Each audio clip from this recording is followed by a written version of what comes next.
ден след ден, роля след роля.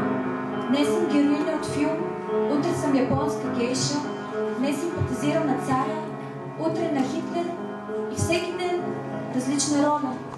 И не разбрах кога се изгубих в себе си. Коя е истинската аз? Принцесата от източните страни или рубинята от английски замък?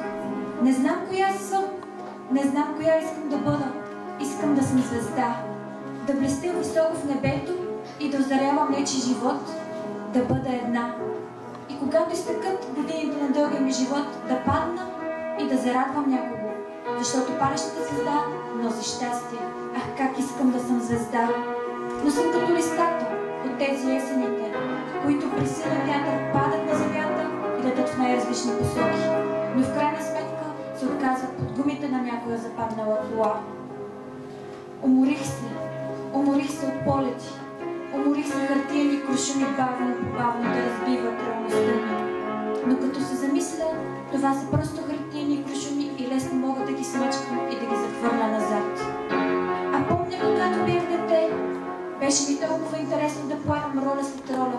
Забавлявах се неимоверно. Но с течение на времето тази игра се превърна в моя живот. Сутрин ставам, слагам маската, излизам и се самозаблуждавам. Колко банално! Ти вече не ме слушаш. Отъкчи се. Омръзнало ти от такива като мен. Почакай, поспри, не си отивай. Кажи ми, че мога да бъда звезда. Ах, как искам да съм звезда.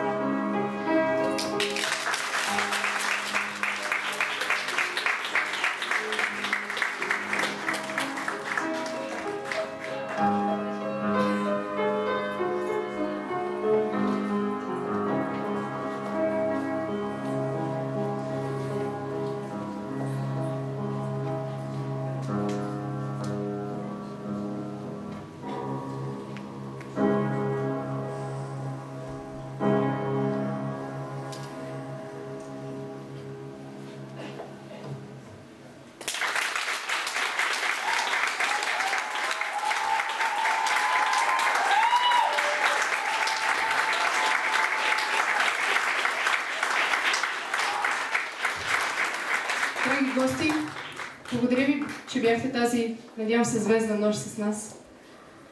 Искам да благодаря на страшно много хора. На всички ние танцори, стоящи пред компютрите, правещи презентации до късно, усмихващи се, подкрепящи приятели. Всички, които направихме звезда във всяка душа, едно хубаво преживяване, надявам се. Искам точно тук, може би, място да кажа за проекта на един наш бивш съученик, който се казва "Да отворим сърцата си". И това е Александър Санков.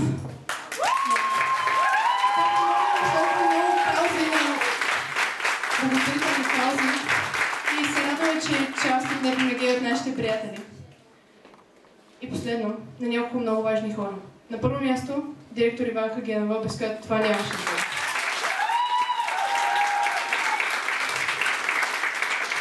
След това госпожа Поля Стайнова, нашата музика и вдъхновение.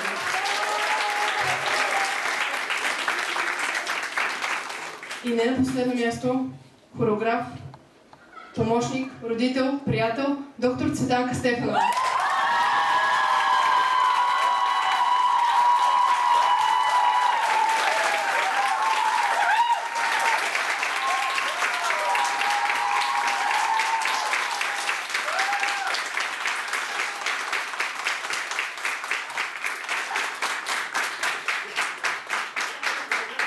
Уважаеми гости, колеги, уважаема госпожо Генова, ученици, надявам се, че този малък театър ви харесал.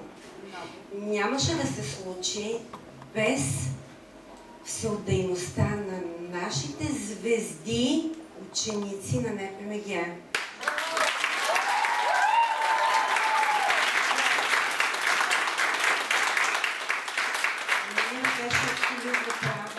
За безсънните нощи и за мен тя беше сценариста на тази зима.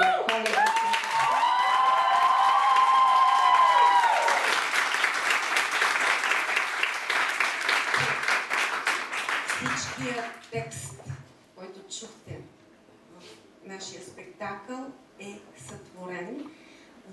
наши ученици. Няма нищо копирано. Това е от тяхната душа излязло. Децата дават своето сърце, своята душа. Аз сърдечно им благодаря